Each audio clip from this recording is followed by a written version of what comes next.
All right, some breaking news here on Yahoo Finance Live. Fox News has settled its defamation suit, reaching a last-minute settlement with Dominion Voting Systems.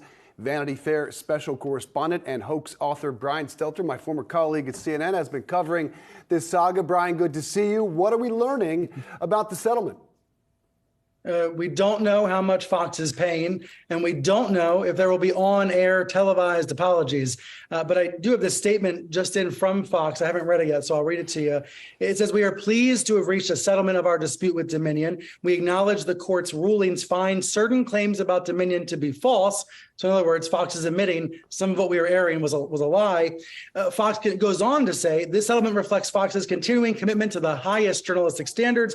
And then here's the key. "We are hopeful that our decision to resolve the dispute with Dominion amicably, instead of the acrimony of a divisive trial, allows the country to move forward from these issues."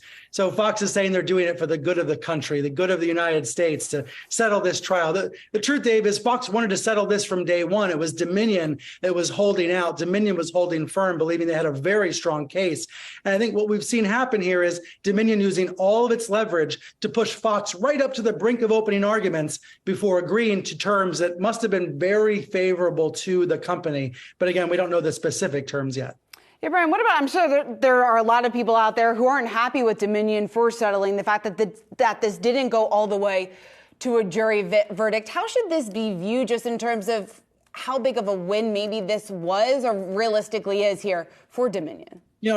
I think it is important to recognize that the big lie of 2020 is still ongoing today. It is not yet over. We continue to hear Donald Trump and some of his allies promote these lies. So Dominion wanted to have accountability and get the truth out there. By the way, I said the settlement total was not yet known, but right now the lawyers are outside on the courtroom steps, and they are claiming it's a $787 million settlement. So basically $750 million. You'll remember Dominion claimed damages of $1.6 billion. So that means Dominion's getting almost half of what it claimed it was owed. That's an incredible sum of money. I'm digesting it as we hear the number. Almost $800 million for these lies that were spread on television. This is going to be a landmark moment for accountability when it comes to the big lie.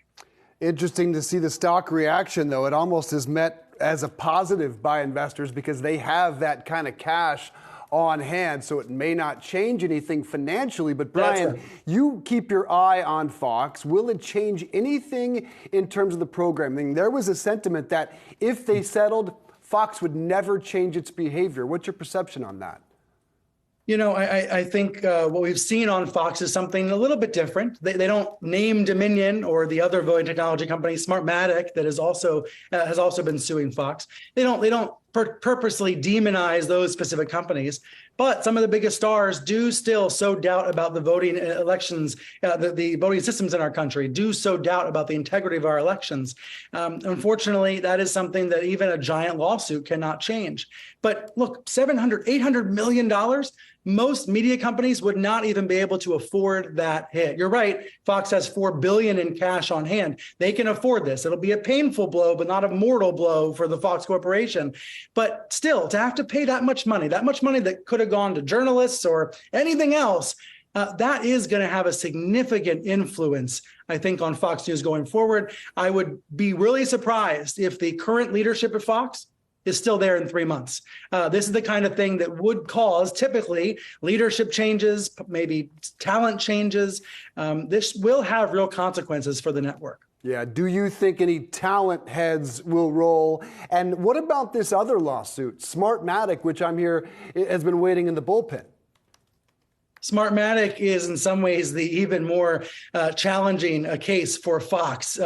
If the Dominion case was strong, Smartmatic seems to be even stronger. So now the odds of a settlement in that case are even higher. And now the bar is set, the floor is set for how much Smartmatic will be paid. If Dominion is getting $780 million or so, then you'd expect Smartmatic to hold out for that much or even more. So at the end of the day, we're talking here about billions of dollars that Fox is going to have to pay out as a result of what was reckless behavior, what was irresponsible behavior.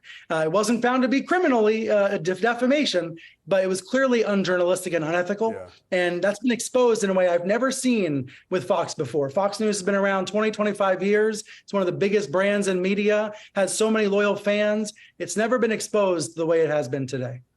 Brian, on the complete flip side here, I talked to some free speech advocates that were really hoping for a settlement, and that's in particular because the potential for this to open the door for lawsuits right and left at all types of media organizations had it gone the other way. Your thoughts on that? There's been this very interesting debate about what the rules, where the standards should be. How easy or how hard should it be to sue a media company, to sue a newsroom for defamation? The Supreme Court 60 years ago set that bar very high, which is why you almost never see it happen. You almost never see a case almost get to trial the way this did. However, some Republicans want to loosen those laws, make it easier to sue news outlets. And yet, I think if that were to happen, outlets like Fox, which are much more hyper-partisan, which engage much more in opinion and much less in gathering the news, they would be very vulnerable if that bar were to be lowered. It became easier to sue a network like Fox or an outlet like Yahoo or a newspaper like New York Times for defamation. Those protections have benefited Fox for many, many years. So this is a really interesting, discussion, this tug of war that's going on about how high or how low the bar should be for libel. And this case really pushed it to the brink because there was so much evidence Dominion had accumulated of possible defamation.